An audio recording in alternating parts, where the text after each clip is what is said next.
The autumn air outside Sierra Ridge Equestrian Arena was crisp, but inside, beneath the high-beamed ceilings and glittering chandeliers, the temperature pulsed with ambition. Rows of velvet-lined chairs curved around the polished presentation ring like a theater for the elite. Everything, down to the golden stitching on the ushers' coats, was designed to remind guests that they were not merely attending a horse auction. They were participating in legacy, bloodlines, status, and spectacle. They didn't expect her.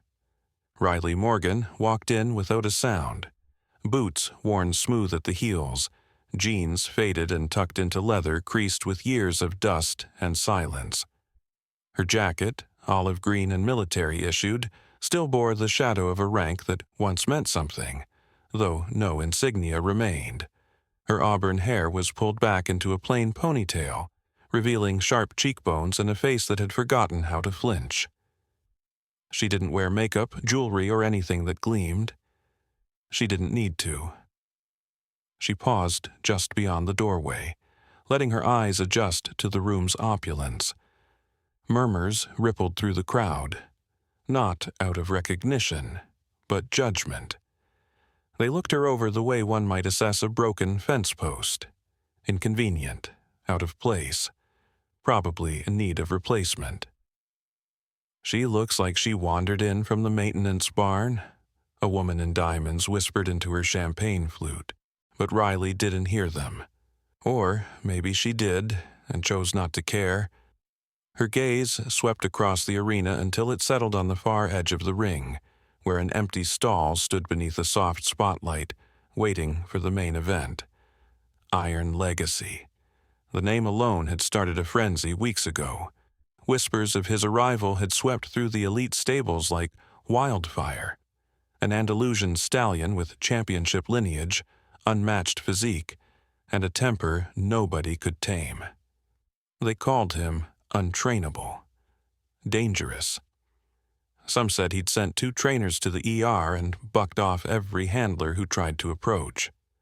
Others claimed he was a fraud, a PR stunt in a horse's coat. Riley knew better. She moved along the back wall, unnoticed now that the auctioneer had taken the podium.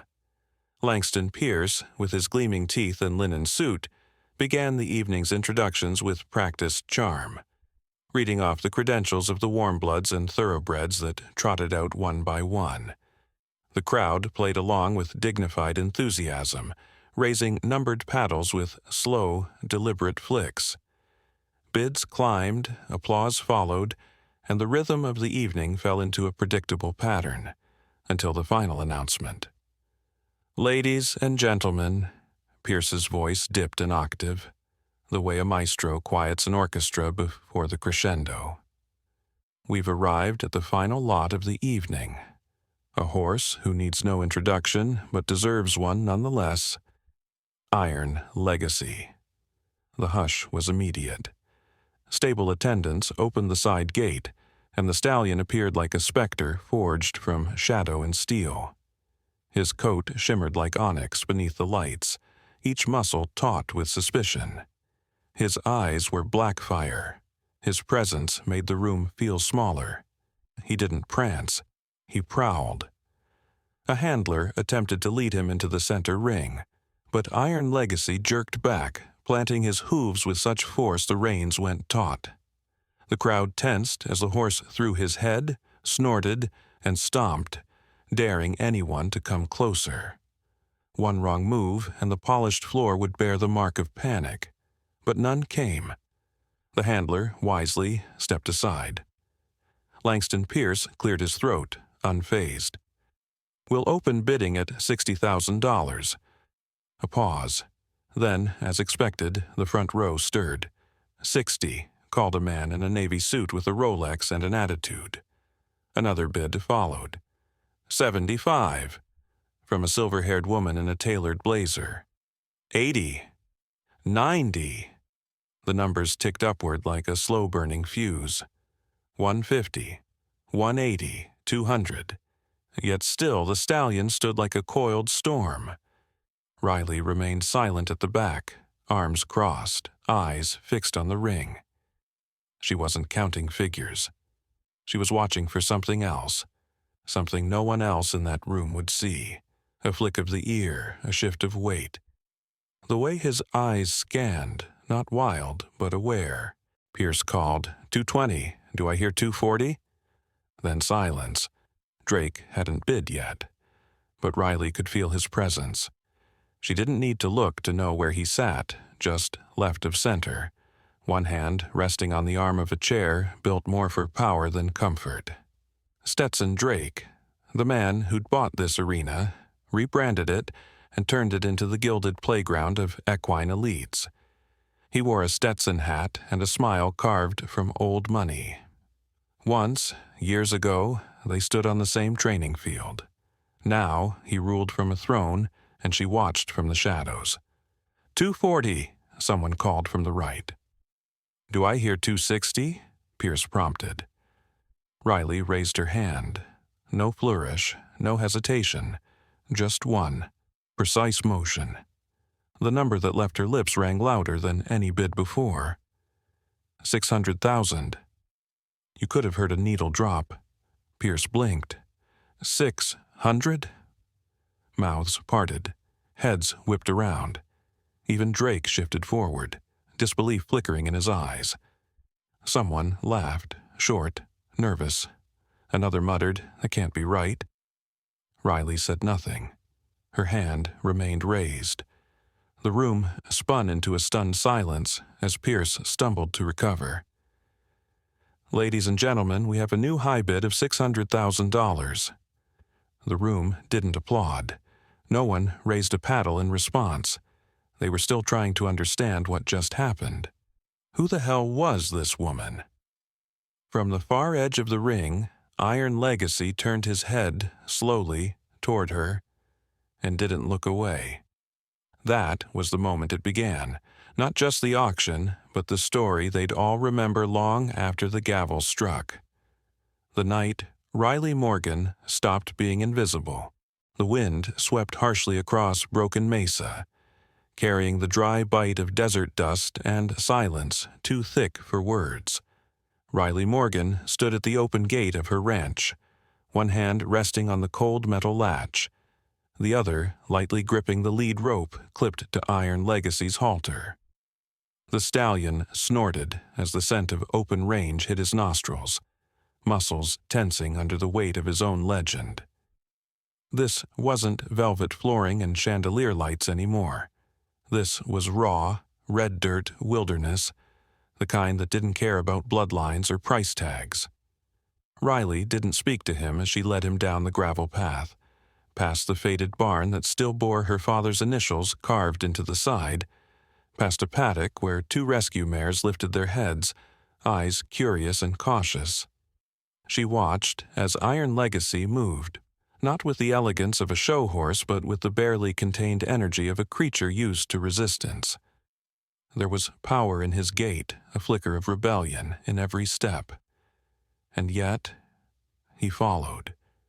She let him loose in the largest pen, a circular enclosure reinforced twice over after a Mustang had kicked through the old one years ago. As soon as the gate clicked shut behind him, the stallion launched into a full gallop, throwing up arcs of dust with each pounding hoof. Riley crossed her arms and watched, not with fear or awe, but with something closer to recognition. He wasn't trying to escape. He was measuring the boundaries. "You spent $600,000 on a hurricane," a voice called from behind her, dry with disbelief. Riley didn't turn. She didn't have to. Ethan Morales was the only person besides the horses who spoke to her out here. He leaned on the fence post beside her, a mug of coffee in one hand, vet kit slung carelessly on the other shoulder. Sunlight glanced off the scar above his brow, a souvenir from a spooked gelding and too much pride. Riley tilted her head toward the stallion without looking at him. "Hurricanes don't follow you into the ring. This one did." Ethan exhaled a half laugh. "And I guess now you're going to tell me he'll be fine out here, that his instincts just need room to breathe." He's not here to be tamed." That made Ethan look at her. Really look. There was a weight in her voice that hadn't been there since the military sent her home with a box of medals and a sealed file. She didn't speak much about what happened before she came back to Broken Mesa, but every once in a while, in the way she bandaged a wound or stared too long at an empty field, it came back. Whatever she'd seen, it hadn't stayed overseas. Riley pushed off the fence and walked toward the barn without another word. Ethan followed, kicking dust. Inside, the barn was cool and dim, sunbeams slipping through the slats in the wall. She began prepping a feed mix without speaking. Hay, oats, a few herbs she swore by, handed down from her grandfather's ranching days. Ethan leaned on the opposite counter. "You know they're talking about you, right? Every auction blog, every ranch gossip chain this side of the Mississippi. Mystery buyer drops $600,000 on problem stallion. Former military, might be nuts. You're trending, Riley." Riley didn't flinch. "Let them talk," he smiled. "They will, and eventually they'll come knocking. Reporters, breeders, sponsors with big money and bigger egos." As if summoned by his words, the sound of tires crunching over gravel cut through the quiet. Riley's spine straightened. Ethan peeked out the barn door. Speak of the devil. A sleek SUV rolled to a stop outside the gate, its windows tinted against the heat. Out stepped a woman in boots, too clean for real work, and a camera bag slung low across her hip. Her dark red hair was pulled into a braid that looked more functional than fashionable, and she wore the air of someone used to knocking on doors uninvited. Miranda King didn't smile as she approached the barn.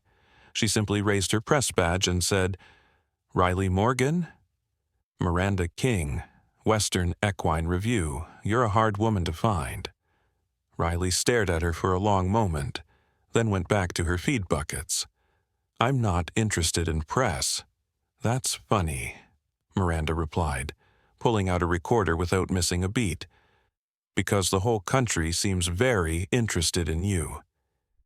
Ethan crossed his arms, but Miranda held her ground. "You were the one who ran the Broken Mesa training program, weren't you? Back before it was shut down, then you vanished, until last night. I bought a horse. You bought the horse, for a number that made the entire arena gasp, and he walked up to you like you'd known him in another life." Miranda's voice softened.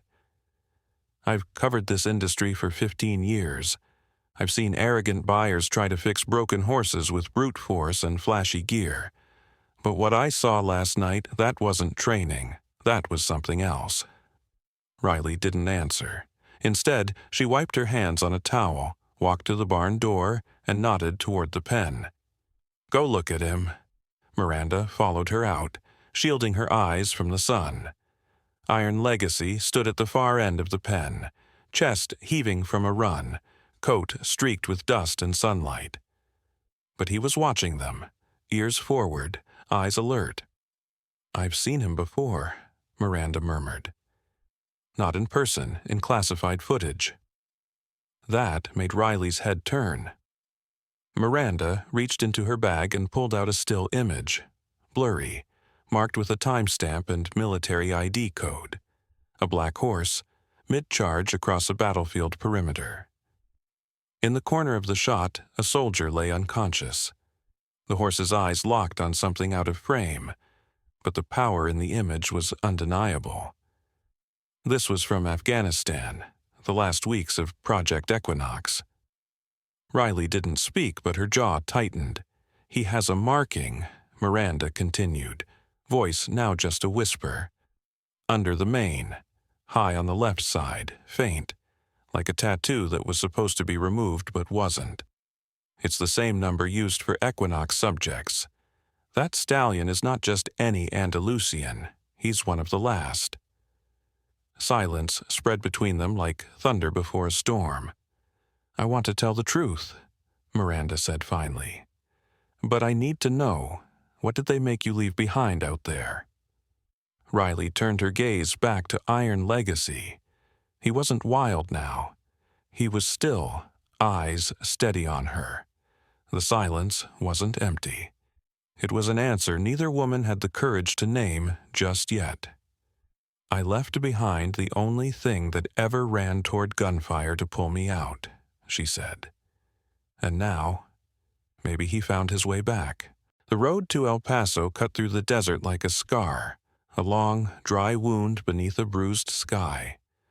Dust curled in the wake of Miranda King's rental SUV as she pushed east, past shuttered gas stations and skeletal fence posts leaning into the wind. She didn't mind the emptiness. It gave her space to think, to piece together the story that had been gnawing at her gut since Sierra Ridge.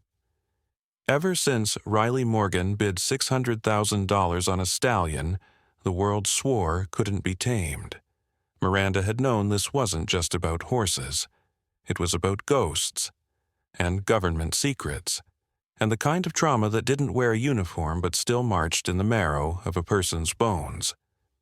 The old records facility sat on the fringe of Fort Bliss, quiet as a tomb. No more soldiers in fatigues, no more clipped orders echoing down steel corridors. Just sun-faded signage and security lights blinking out of habit. Miranda stepped out into the heat, her press badge tucked away beneath a worn denim jacket, her laptop bag slung over her shoulder. The air tasted like iron and memory. Inside, it was cooler, sterile still. A single clerk manned the reception desk, bored and gray around the edges. She signed the visitor log with a practiced hand, muttering the words she'd rehearsed. Military History Archive request, civilian journalist, equine therapy research. The clerk barely looked up, just pointed her toward a corridor lined with metal cabinets and outdated terminals.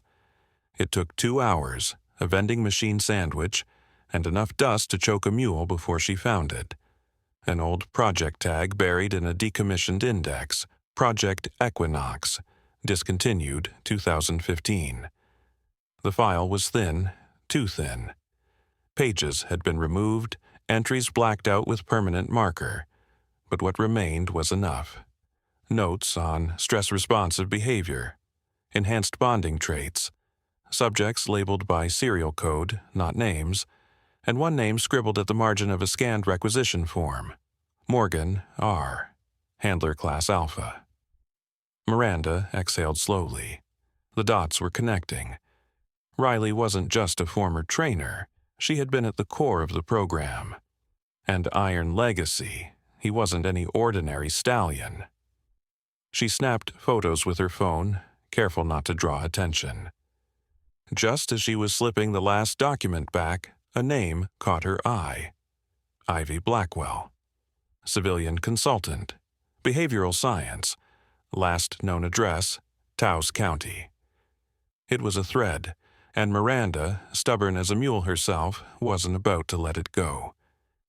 Taos sat nestled in the northern mountains like an old soul curled up in sagebrush. The retreat center was quiet, hidden beneath a stand of cottonwoods. Prayer flags fluttered in the breeze like frayed hope. Ivy Blackwell answered the door in bare feet and a linen tunic, her silver hair pulled back in a loose knot. She was older than Miranda expected, but her eyes, sharp and stormy, were exactly what the rumors had promised. "I know why you're here," Ivy said without invitation. "You're 3 years too late, but I'll talk, on one condition." Miranda hesitated. "What's that?" "You don't just tell their story, you understand it." They sat on a screened porch while the sun dipped low behind the mountains. Ivy poured tea that tasted like dirt and nettles, then leaned back with a sigh that came from somewhere much deeper than her lungs. They wanted to build horses that could feel pain, human pain, not just react, but absorb, respond to it, sync their heartbeat to a soldier's, calm them during a flashback, drag them from harm if needed. Miranda listened, fingers curled around her mug. "And it worked?" she asked softly. For a while, Ivy murmured. Then came the funding cuts, the accidents, the orders to shut it down. They said it was unethical, too unpredictable. But that was just the politics talking. The real reason? They were afraid. These horses weren't just trained. They were born for it, genetically selected, conditioned from birth. She glanced over at a photo on the wall. 3 handlers in fatigues, standing beside a muscular black stallion. That one, that's him, isn't it? Miranda said. Iron Legacy. Ivy didn't answer right away. She reached for the frame, tracing the outline of the horse with one weathered finger. Riley named him Hawthorne. Said he reminded her of something old and wild, something that survived even when cut back. They were bonded like nothing I've seen. But when the order came down, the horses were crated and shipped off. Some destroyed, others sold off under false paperwork. Riley thought he was gone. We all did. And now he's back, Miranda whispered. Ivy looked at her, voice barely more than breath. And that means someone lied. Back in Broken Mesa, Riley knew something was wrong. It started small. Footprints around the edge of her property. The trail cam glitching near the paddock. A fresh scratch on Iron Legacy's flank that wasn't there the day before. She didn't spook easy, but her instincts, those old military-forged reflexes, were humming. That night, she didn't sleep. She sat on the porch with a thermos of coffee and an old .38 in her lap, staring out at the moonlit scrub. Iron Legacy paced restlessly in his corral, ears twitching at every sound. At one point, he stopped and turned toward her, snorting low, like he knew. Like he remembered too. In the silence, memories came flooding back, gunfire, smoke, the weight of another soldier's blood soaking into her sleeve, and a horse, black as midnight, galloping through chaos to shield her with its body, hooves cracking concrete, eyes wide with something that wasn't fear, but purpose. She hadn't let herself think about that day in years, but now the memory refused to be buried. Not when it looked at her through Iron Legacy's dark, intelligent eyes. The email came at dawn from Miranda. Just one line of text and a video attachment. You need to see this. Riley clicked play, grainy footage, military timestamp, a loading dock, soldiers moving crates, agitated voices in the background. And then, there he was, Iron Legacy, or Hawthorne, fighting the lead rope, eyes wide, flanks soaked with sweat. A clipboard flashed past the camera. Miranda had frozen the frame. Authorized handler, S. Drake. Riley's hand trembled. He hadn't just bid against her. He had buried the truth, moved the horses like livestock in the dark, and made a fortune on secrets no one dared whisper out loud. But now, the past wasn't buried. It was breathing. And it had hooves. Casper Arena wasn't built for mercy. The steel-beamed structure perched on the edge of Wyoming like a crown of iron and dust, ringed by banners that flapped in the wind with corporate pride and moneyed bravado. Beneath those banners, beneath the floodlights and the pulsing bass of the opening ceremony, Riley Morgan led Iron Legacy down the narrow concrete chute toward the staging corral. The reins light in her hands, but the weight behind them heavy with memory. The crowd had already begun to gather, their voices rising and falling in rhythmic bursts, punctuated by announcements over the loudspeaker. The Southwest Equine Invitational Finals were the Super Bowl of the horse world, where champions were made and dynasties either reinforced or shattered. Sponsors had flown in from New York and Los Angeles. Ranchers had driven all night across state lines just to be seen. Stetson Drake stood at the center of it all, arms folded across a pressed vest, a microphone pinned discreetly to his collar for interviews. Riley moved like a ghost through the warm-up rings. Eyes followed her, some curious, others skeptical, and a few laced with that familiar sting of contempt. She was the outsider still. Military jacket traded for a collared shirt, boots cleaned but not polished. Beside her, Iron Legacy paced, alert but controlled, his coat gleaming like wet obsidian under the light. Even in stillness, he held tension in his shoulders, the kind bred into bloodlines designed for war, not pageantry. In the stands, Miranda King slid into a row midway up the east bleachers. Her press badge was tucked into her bag for now. She wasn't here to report today, she was here to witness something. A reckoning. A correction of history long overdue. The announcer's voice boomed overhead. Next in the service equine display, Rider 32, Riley Morgan of Broken Mesa Ranch, riding Iron Legacy. The name dropped into the arena like a stone into water. For a heartbeat, silence, then whispers, then a few audible chuckles. That's the crazy one who bought him for $600,000. The military trainer? Yeah, and that's the stallion that put 2 handlers in the hospital. Should be disqualified, honestly. But Riley heard none of it. She was already mounting. She didn't speak to Iron Legacy as she climbed into the saddle. She didn't have to. Her hands knew his rhythm. Her breath matched his own. They moved into the arena like smoke, graceful but uncertain in how the wind might shift. The crowd quieted again, curiosity overtaking ridicule. Cameras turned, phones lifted, and eyes narrowed with a new kind of calculation. They weren't sure what they were about to see, and that made them nervous. The course was standard for this round. Precision turns, obstacle navigation, emotional responsiveness under stress. Each horse was expected to approach a stress zone, where sound cues and sudden distraction simulated battlefield trauma or PTSD triggers. The goal was not perfection, it was composure, control, empathy. Riley guided Iron Legacy through the opening gates, and for a moment he hesitated. Not with fear, but memory. She felt it in the way his jaw shifted beneath the bit, the way his ears flicked forward and then back, the way his breath caught for a beat. Her hand tightened, not in command but in permission. Go if you want, I'm here if you stay. He stayed. They moved through the course in quiet defiance of every whispered doubt. Around barrel turns with fluid grace, over a low jump with more power than necessary, but contained.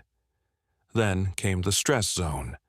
Flashing lights, recorded yells, distant gunfire piped through speakers. It rattled some of the earlier horses. One mare had bucked and bolted. Another had frozen mid-step. Iron Legacy stepped forward, unblinking. But then something unexpected. From the far end of the arena stands a commotion. A man in military dress had collapsed in the second row, body rigid, jaw clenched, breath short. A veteran. His daughter was crouched beside him, trying to help, eyes wide in panic. It wasn't part of the demonstration, but Iron Legacy didn't know that. He surged forward, unprompted, muscles coiled not in fear, but in purpose. Riley tried to steady him with a whispered cue, but his instincts had taken over. He broke formation, crossed the marked line, and moved toward the fallen man. Security shifted. The judges leaned forward. Stetson Drake stood from his seat, his jaw set with something between anger and calculation. The stallion reached the veteran and stopped. Not abruptly, intentionally. He lowered his head, nose brushing the man's shoulder. His breathing slowed. The man, shaking, seemed to react. His fingers twitched. Then his chest rose with a deep, steady breath. The daughter let out a sob. Iron Legacy stood still as stone. No rearing, no kicking, no command, just presence. Riley dismounted without a word. She knelt beside the man and looked at the girl. He's okay. Your dad's coming back. The crowd was no longer murmuring. They were standing, some in disbelief, some in reverent silence. The judges conferred quickly, voices urgent and overlapping. One of them, an older woman with decades of clinical experience, stood and took the mic. Her voice trembled just slightly. "We've reviewed footage and confirmed that no cue was given." The horse responded independently to a real-life emotional emergency in the audience. This behavior is not just rare, it's unprecedented. A beat of silence. Then Miranda King rose from her seat and lifted a folder above her head. "I have documentation," she called. "This horse, Iron Legacy, is not a fluke. He is the last known product of a declassified military therapy program called Project Equinox." The name hit like a thunderclap. Drake's face drained of color. Miranda stepped down the aisle, the folders still raised. These horses were trained, bred, and designed to connect with trauma survivors, to feel what they feel, and someone tried to bury that truth. She turned toward the judges. "Ask yourselves this: what kind of man hides an animal like that from the world?" Camera flashes erupted. Phones buzzed. The arena was no longer just an equestrian event. It was a revelation. From the judges' booth, a representative stood, leaned into the mic, and spoke with deliberate calm. "Effective immediately, we are suspending Stetson Drake from all equine industry partnerships pending investigation into the concealment of classified animal breeding programs and unauthorized commerce of therapeutic military assets." Drake's mouth opened, then closed. He turned to leave, flanked by handlers who no longer looked him in the eye. Riley didn't speak. She didn't raise her fists or bow her head. She simply turned to Iron Legacy, ran her hand along his neck and exhaled. He had done it, and the world had seen. The wind at Broken Mesa smelled different that morning, cleaner, fuller, as if the desert itself had exhaled after holding its breath for too long. Dawn spilled across the sky in ribbons of rose and gold, wrapping the jagged ridgelines in warmth, brushing over fence posts, troughs, and the weathered wood of Riley Morgan's barn. And out in the wide pasture, running with a freedom that echoed down to the bone, was Iron Legacy. He wasn't the same stallion who had first set foot on that land, wild-eyed, restless, pulsing with defiance. That Iron Legacy had been a shadow of what he was now. This version, this creature, moved like wind turned flesh, confident, watchful, whole. Inside the barn, Riley leaned against the threshold, coffee mug cooling in her grip, the collar of her worn flannel shirt turned up against the breeze. Behind her, the ranch was waking up. Feed buckets clanging, the low nicker of other horses greeting the new day, the hum of quiet work. But in her stillness, in the way she watched that black stallion slice across the pale morning light, you could tell she was somewhere else entirely. Somewhere deeper. Ethan Morales emerged from the tack room, hay in his hair and a clipboard tucked under his arm. He didn't say anything at first, just followed her gaze, his breath catching the way it always did when Iron Legacy ran. Eventually, he broke the silence with a quiet, almost reverent, "He's different now." Riley didn't look away. So am I. The events in Casper had swept through the equine world like wildfire. Footage of Iron Legacy's unprompted response to the veteran had gone viral, shared by everyone from military therapy advocates to mainstream news anchors. People didn't just see a horse leap a barrier. They saw something ancient and human and wordless in what he did. And in the days that followed, they came calling. Emails, letters, journalists, veterans, organizations, apologies from officials who had once turned their backs. Riley took none of the calls. She let the noise settle on its own, like dust after thunder. But one message had stood out. Handwritten, no return address, and just a stamped envelope left in the mailbox out front. Inside was a check, anonymous, large, enough to turn dreams into steel and stone. Beneath the check, a single line: build the place. Let them find their way back. That place became Haven Mesa Equine Center.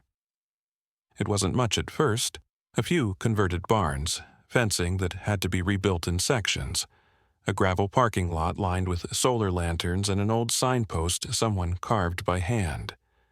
But it grew quickly, not because of money, but because of belief. Volunteers showed up with tool belts and camping gear. Therapists came offering their services for free. Vets and farriers donated their time. It was as if the world had waited for permission to heal, and Riley had somehow given it. Iron Legacy became the soul of the center. He simply existed, an anchor for those who came carrying burdens too heavy to name. There were vets who hadn't spoken in months who leaned against his shoulder and cried. Teenagers who had lost parents, touching his mane like it might tether them back to the earth. Survivors who came with ghosts and left with something like peace.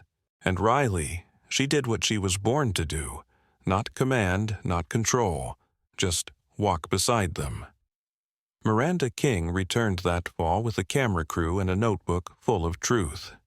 Her exposé, The Last Soldier of Project Equinox, ran in every major outlet that still cared about things like heart and honor. She didn't sugarcoat the facts. She named names. She pulled back the curtain on what had been lost and what had survived. People started whispering about Riley again. This time, not as a cautionary tale, but as a legend. A quiet storm who returned not for revenge, but for restoration. Stetson Drake, now stripped of his licenses, disappeared from the public eye. Word floated back that he'd sold off most of his properties. But through back channels, a private donation arrived. Untraceable. But Riley knew. Even arrogance can recognize redemption when it's staring it down from the other side of the fence. By winter, the nameplate on the gate of the center had been replaced. Ethan carved it himself, painted the letters in weatherproof white. We don't tame spirits here. We walk beside them. Riley stood beneath that sign one December evening, snow just beginning to dust the sagebrush, watching as Iron Legacy trotted toward a young woman sobbing quietly by the corral fence. She didn't say a word. Just let the moment belong to them. Because that was the thing no one outside Broken Mesa ever truly understood. Riley Morgan hadn't saved that stallion. He'd saved her. And together they'd opened a door that couldn't be shut. As the sun dipped behind the canyon walls, casting long golden shadows over the earth, the wind picked up again, carrying with it the scent of pine, dust, and something wild that could never be caged. Riley tipped her hat against the breeze. Then she turned, walked into the barn, and got back to work.